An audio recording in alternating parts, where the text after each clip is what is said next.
And then we go to the main card, starting with Nate Landwehr versus Dooho Choi. I'm going Dooho Choi. I think he's the better boxer of the two. Nate Landwehr is decently well at pulling away from punches, hand trapping, finding shots off of that. He puts a lot of pressure on opponents, but Choi's going to meet him in the center of the cage and try to exchange with him. The thing is though, Landwehr can take a lot of damage, man. He's got that dog in him. He can take a lot of damage. He's been dropped a couple times in his career. Dan Ige dropped him. David Onama dropped, almost looked like he knocked him out with that overhand, but he was somehow able to recover. Choi hits very hard as well, and he's extremely precise with his punches. The only thing that Choi doesn't have compared to someone like Dan Ige is the defense. He's there to be hit a lot of times. He doesn't really move his head that much, and he doesn't pick up his hands that much either. His footwork is good though. He's able to move back for counter punches, and know that Landwehr is going to be very aggressive. There might be a lot of openings for Choi to land his counters. But the thing is, Landwehr a lot of times leans his head back. That's how he got dropped by David Onama. You just extend the jab and then a right hand, and you'll catch Landwehr's chin. Dooho Choi has a powerful one too, also with very good body shots. Landwehr did beat Jamal Emmers, but Emmers landed some good body shots there, right? There were moments that you could see where Dooho Choi can have success with the body punches. But if Landwehr wins this fight, it just shows he's got that dog in him, right? He's able to take some damage. He's able to just be a bit too aggressive and land his own shots. He hits hard. Dooho Choi doesn't have the best defense. So I can see Landwehr winning the fight, but I think Dooho Choi should be a slight favorite going into it because of how technical and powerful his boxing is. But I wouldn't be surprised at all if Nate Landwehr pulls it off. That's going to be such a banger, man. Cannot wait for that fight.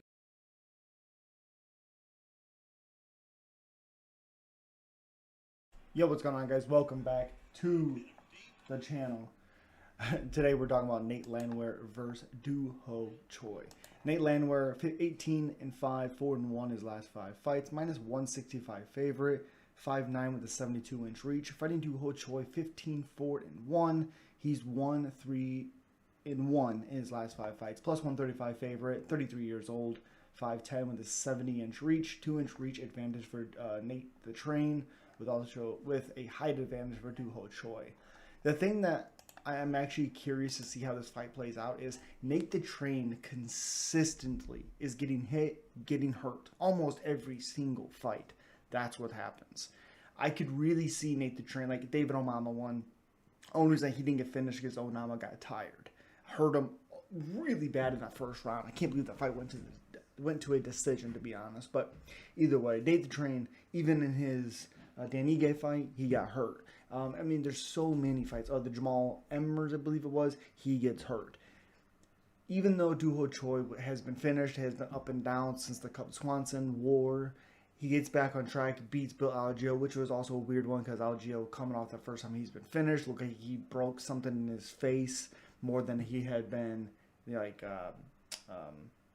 he had been necessarily finished per se. I don't know, it's hard to explain, I guess, but I don't know if I can pick Nate the Train because he's consistently getting hurt, and Dooho Choi does have big power, especially his confidence might be back. If fighting on a big stage, knowing that Nate the Train's going to come right at him, there's going to be a lot of possibilities for Dooho Choi to find that shot and hurt Nate the Train. I think if you hurt him, he can really get a finish. But as always, guys, subscribe, like, comment, let me know you're picking, slap that like button. It helps so much. And as always, peace. Opening up the UFC 310 fight card, the main card, the pay-per-view card, is a controversial fight. And it's not controversial in the fight itself or the matchup or the potential outcome. It's controversial because this is the fight a lot of people, me included, are saying should not be on the main card. This will be an absolute banger. This will be a ton of fun, potentially fight of the night. But to me, main pay-per-view cards are a sacred thing. They're reserved for the most meaningful fights on the card. This should be swapped with Movsar Evloev and Aljamain Sterling. Give me a fucking break, dude. I will not give you a break. I do feel very strongly that that fight should be on the main card and not this one. But it is what it is. And we've got Nate Landwehr, who is very exciting, taking on Dooho Choi. Nate the Train, 18-5 in his career. 4-1 in his last 5. He is coming off that knockout win over Jamal Emmers. San Antonio! Take a look at his bicep. That's what he said. Dooho Choi. The Syrian Superboy. Oh, God. The alcohol's hitting me. The Korean Superboy. 15-4 in his career. 1-3-1 in his last 5. He is coming off that knockout win over Bill Algeo. Nate Landwehr's wild. He fights wild. He moves forward. All pressure. Sets a crazy pace. Never stops. Wrestles his ass off. Shoots a ton of takedowns. Will swing wild. He will put himself in the harm's way to advance his position. And for our fans. He's coming off that win over Jamal Emmers, where in typical Nate the Train fashion, got the shit kicked out of him, but moved forward anyway with relentless pressure. Taking on the Korean Superboy, Dooho Choi. Exciting fighter. He has 5 Fight of the Night bonuses in only 7 UFC fights. Style-wise, powerful striker. Okay takedown defense. He does a great job throwing straight punches, staying active, and getting wild enough to be exciting, but not so wild that he's making massive mistakes. You can say that, yeah, he's got a good amount of losses, and he doesn't have a lot of wins. He's coming off his first win in 8 years. But a lot of that has to do with the fact that he did so well early, and he was such a prospect. The UFC rushed him, gave him some matchups that he probably shouldn't have had that early in his career, which led to a couple of losses, a bunch of injury, and just long layoffs. But then he came back, fought Kyle Nelson. Should have won that fight, but a point was deducted. Then he came after that, fought Bill Algeo, finally got a win. Korean Superboy's 33 years old, starting to hit the tail end of his career. He's not there just yet, but he hasn't quite lived up to that potential.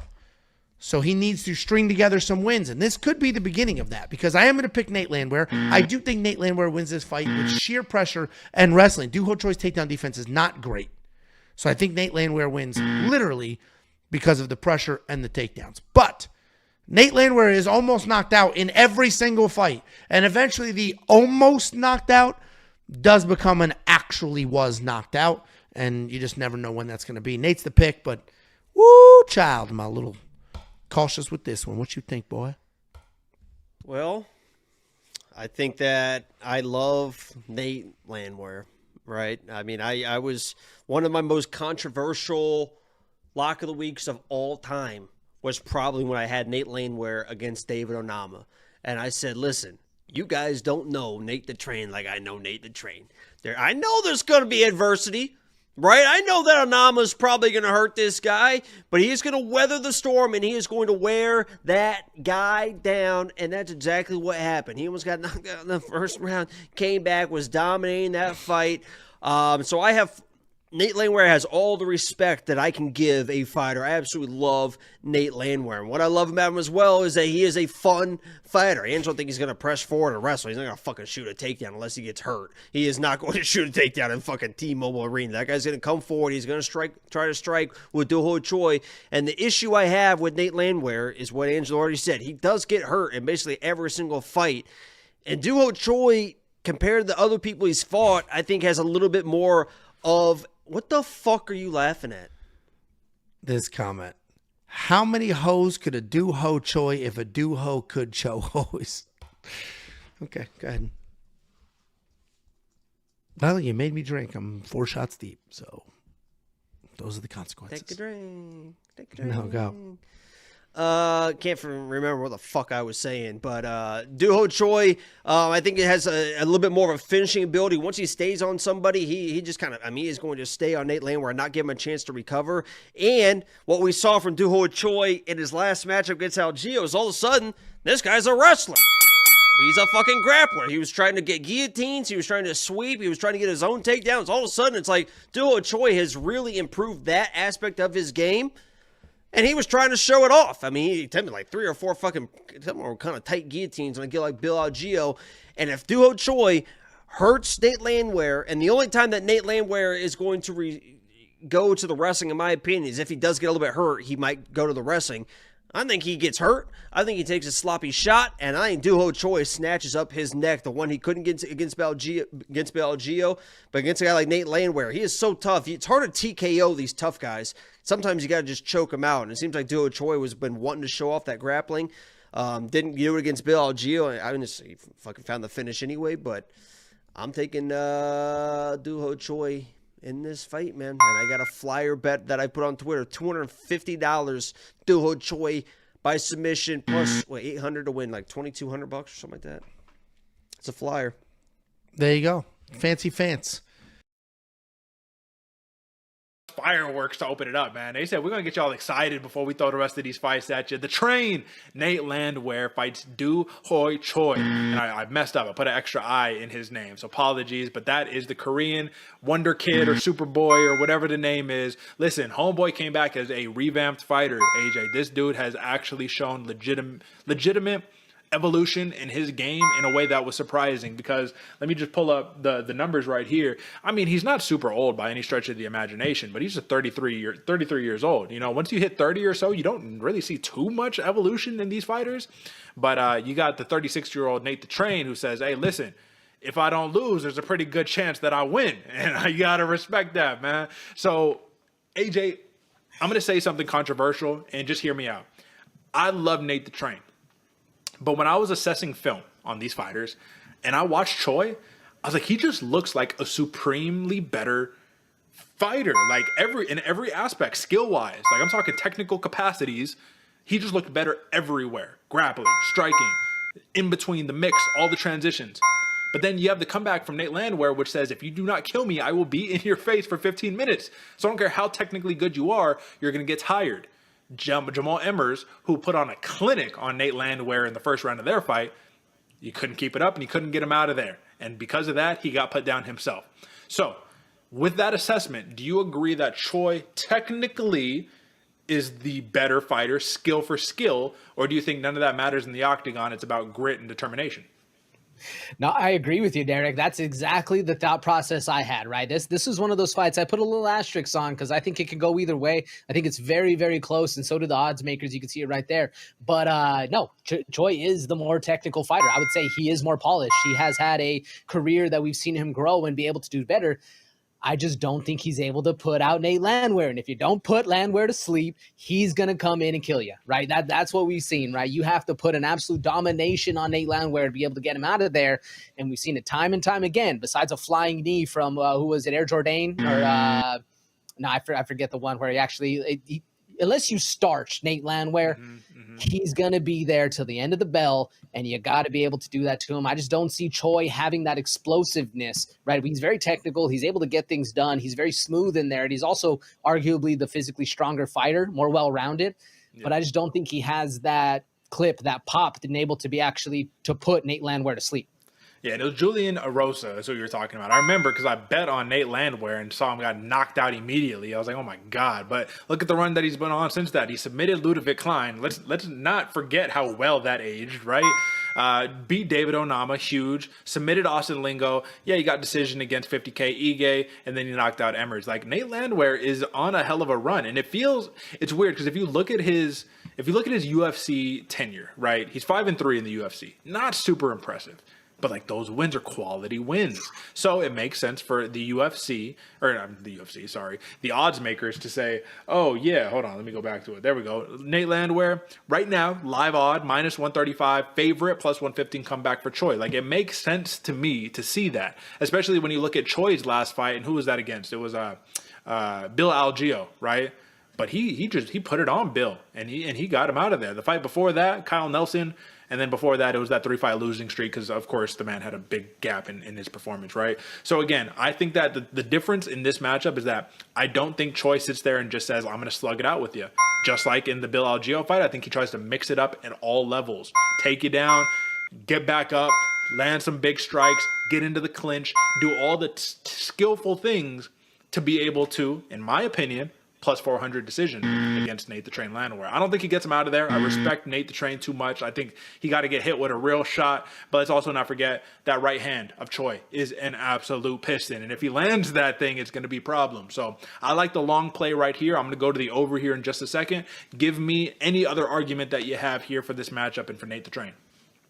I'm glad you brought up the Algeo fight for Choi right there, Derek, because, yeah, he did. That was very polished, very good style. But if he's able to have that same style of fight against Nate Landwehr, I see Dooho Choi getting tired, right? You get tired, you get a little sloppy. And when Choi gets sloppy, man, he starts throwing some wild things out of nowhere. And Nate Landwehr has the abilities to see that and really put just a dog walking going forward. And that's where I see Nate Landwehr shining, right? When the pressure starts happening, you're getting tired. This guy's not backing down at all.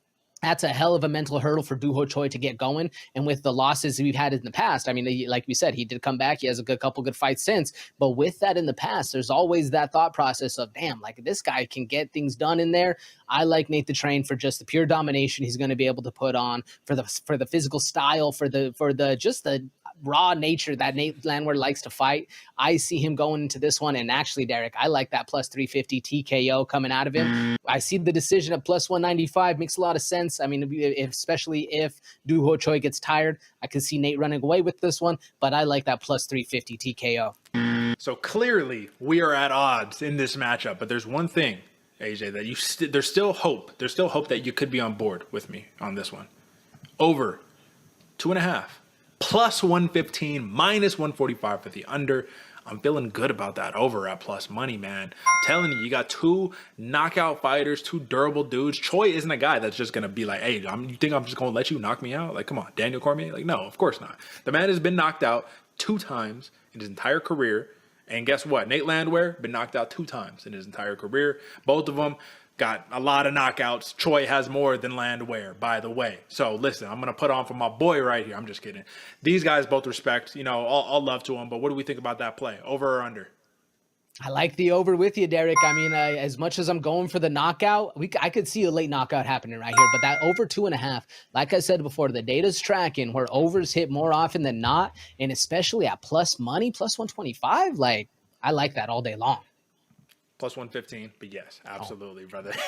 All good. So, folks, we're at odds, but there is a consensus pick, and it's going to be over 2.5 rounds, plus 115 for this fight. So we gave you everything. You got consensus picks, you got 4 of them, and you got a consensus prop. You got to love it. That's the main card plays, folks.